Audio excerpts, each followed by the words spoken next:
Samajwadi party के वरिष्ठ नेता आजम खान को उत्तर प्रदेश सरकार की ओर से वाई कैटेगरी सुरक्षा प्रदान की गई है, लेकिन सुरक्षा मिलने के बाद आजम खान ने जिस अंदाज में प्रतिक्रिया दी है उसने सभी को चौंका दिया है। उन्होंने मीडिया से बात करते हुए कहा है कि मैं कैसे भरोसा करूं कि सुरक्षा मेरी हिफाजत के लिए है। जब मेरी जान को सबसे ज्यादा खतरा था तब कोई नहीं आया, अब अचानक सुरक्षा देने का दिखावा क्यों हो रहा है। मेरे माली हालात इस वक्त ऐसे नहीं हैं कि मैं सिक्योरिटी के लिए कोई सवारी मुहैया करा सकूं। तो मैंने ये भी मैसेज कराया कि अगर आप सिक्योरिटी दे रहे हैं तो इन्हें बिठाने के लिए मेरे पास गाड़ी नहीं है।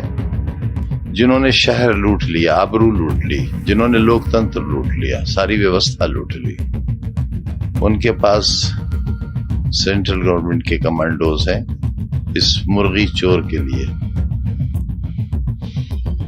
तो कम से कम उतनी सुरक्षा तो मुझे दी जाए जितनी सुरक्षा मेरे विरोधियों के पास। उत्तर प्रदेश सरकार ने समाजवादी पार्टी के वरिष्ठ नेता और पूर्व मंत्री आजम खान की वाई श्रेणी की सुरक्षा फिर से बहाल कर दी है, मगर अब इसी बहाली पर आजम खान ने सवाल उठाए हैं। आजम खान लगभग 2 साल जेल में बिताने के बाद 23 सितंबर को कई आपराधिक मामलों में जमानत पर सीतापुर जेल से रिहा हुए थे। सूत्रों के अनुसार प्रशासन की तरफ से वाई कैटेगरी की सुरक्षा देने का फैसला उनके जेल से बाहर आने के बाद उनके आवास पर लगातार मिलने वाले लोगों की भीड़ और संभावित कानून व्यवस्था की चिंताओं को देखते हुए लिया गया है। मगर अब खुद आजम खान ने इस सुरक्षा को लेकर कई सवाल उठाए हैं। मीडिया के साथ बात करते हुए आजम खान ने कहा कि जब तक कोई आधिकारिक आदेश नहीं मिलता कि प्रशासन की तरफ से क्या क्या इंतजाम किए गए हैं, तब तक वो ये सुरक्षा नहीं लेंगे।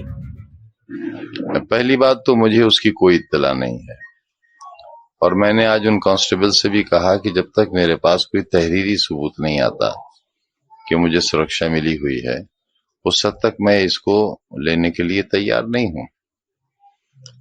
मुझे हालात ने इतना सिखा दिया है, सरकारी जमीनों पर लोगों के नाजायज कब्जे हटे, सरकार ने हटाए, उस पर तामीरात हुई, सरकार ने की, उन बने हुए मकानात का अलॉटमेंट हुआ, सरकार ने किया, और 21 साल की सजा मुझे हुई, 36 लाख का जुर्माना मुझ पे पड़ा।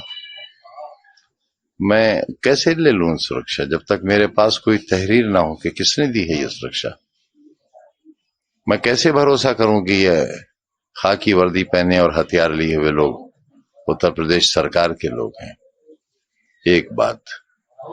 दूसरी बात ये कि मेरे माली हालात इस वक्त ऐसे नहीं हैं कि मैं सिक्योरिटी के लिए कोई सवारी मुहैया करा सकूं। तो मैंने ये भी मैसेज कराया कि अगर आप सिक्योरिटी दे रहे हैं तो इन्हें बिठाने के लिए मेरे पास गाड़ी नहीं है। वाई सिक्योरिटी में ये प्रोविजन है कि आप गाड़ी, तेल, ड्राइवर वो सब मुहैया कराएंगे, जो मुझे अभी तक नहीं कराया गया है। और जब तक वो नहीं होता और जब तक तहरीरी तौर पर सरकार मुझे ये न बताए कि मुझे सुरक्षा मिली है, किस श्रेणी में मिली है, और ये बात इसलिए कह रहा हूं कि आज ही एक हिंदी के बड़े अखबार में ये खबर शाया हुई है कि सरकार में इस बात पर विचार हो रहा है कि जब मुझे वाई श्रेणी की सुरक्षा मिली थी तब मैं सजा याफ्ता नहीं था। अब मैं क्योंकि मुर्गी चोरी के इल्जाम में 21 साल की सजा पड़ी है, मुझे 36 लाख का जुर्माना है मुझ पर, सिर्फ एक मुकदमे में अभी 113 के फैसले बाकी हैं। तो जब मैं सजा याफ्ता मुजरिम हूं और बकौल उस अखबार के सजा याफ्ता को सिक्योरिटी नहीं मिल सकती, तो मैं ये कैसे मान लूं कि ये लोग जो आए हुए हैं ये कब वापस ले लिए जाएंगे। अगर मेरे पास कोई एश्योरेंस नहीं होगा, श्योरिटी नहीं होगी उनके रहने की, तो मैं कैसे भरोसा करूंगा। लिहाजा मैं मुंतजिर हूं इसका कि जो एक 12 MLA रह लेते हैं और नहीं रहते, उनके पास भी 2-2 गनर हैं, और बाजे लोगों के पास तो जेड सिक्योरिटी ही है। एक 12 MLA हो जाने के बाद भारत सरकार की सिक्योरिटी है, कमांडोज हैं उनके पास। हमारे विरोधियों के पास जिन्होंने शहर लूट लिया, आबरू लूट ली, जिन्होंने लोकतंत्र लूट लिया, सारी व्यवस्था लूट ली, उनके पास सेंट्रल गवर्नमेंट के कमांडोज हैं इस मुर्गी चोर के लिए। तो कम से कम उतनी सुरक्षा तो मुझे दी जाए जितनी सुरक्षा मेरे विरोधियों के पास है। इस तरीके से आपके आवास पर सुरक्षा कर्मी तैनात थे, लेकिन आप जिस तरह से दौरों पर हैं, सुरक्षा कर्मी कर रहे हैं। एक कर्मी, पहरे पर तो सिर्फ एक कर्मी, और दौरों पर तो हिम्मत ही नहीं है जाने की। बार बार दिल्ली जाता हूं चेकअप के लिए, फिर जाना है मुझे, अकेले जाता हूं, अकेले आता हूं। क्या फर्क पड़ता है? क्या फर्क पड़ता है अगर मेरे साथ कोई हादसा पेश आ जाए?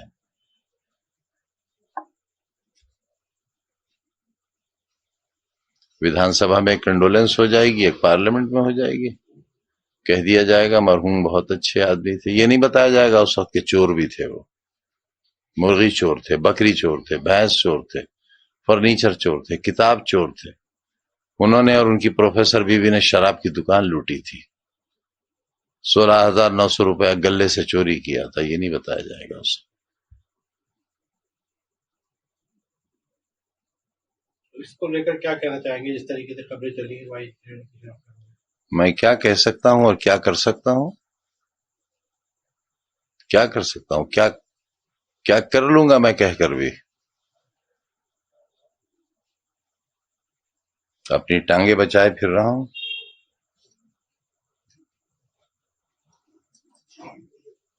न जाने किस गली में जिंदगी की शाम हो जाए।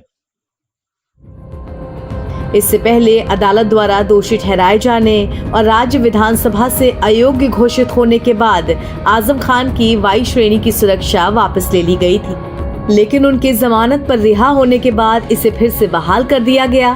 अब जहां एक तरफ आजम खान इस सुरक्षा को लेकर सवाल पूछ रहे हैं, वहीं दूसरी तरफ खबर ये भी है कि शासन अब इस पर पुनः विचार कर सकता है कि सजा याफ्ता होने के बाद ये सुरक्षा देना उचित है या नहीं।